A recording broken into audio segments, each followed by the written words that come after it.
Assalamualaikum, selamat berjumpa di channel saya ZK Channel. Hari ini saya nak unboxing satu produk yang saya beli secara online, iaitu sound card V8 yang saya beli di Lazada. Kita buka dan lihat apa kandungannya, iaitu condenser microphone live sound card. Okey, jadi bagaimana nak guna belum tahu lagi, kita nak buka saja bagi kali ini. Macam mana dia ada operation guide di situ. Okey, ini bahagian luar.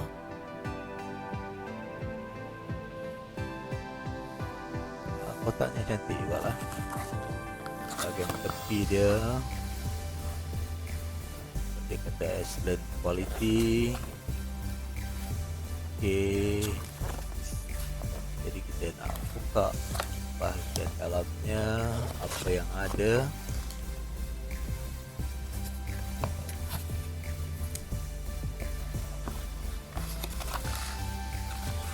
Okey, dia beri kabel satu untuk disambung ke handphone. Yang ini USB untuk ke komputer, untuk ke PC. Okey, ini adalah manualnya. Allah, kecilnya tulisan. Okey, kita baca dululah bagaimana nak mengoperasinya. Sambungannya boleh disambung kepada dua handphone di situ, satu untuk rakaman, satu untuk mainkan muzik. Okey,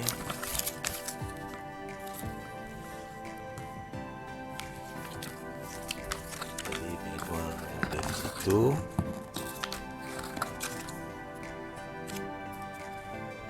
Oh, ini stiker. Dan inilah dibuat daripada besi ya. Agak ringan juga. Okey, ini bahagian belakang dia. Ada live 1, live 2. Okey, untuk headset ada, untuk charging. Okey, jadi inilah untuk on, tekan lama. Okey, dia putar pada biru, on. Okey, macam mana nak guna, saya akan cuba baca dan lihat review-review daripada YouTube. Okey.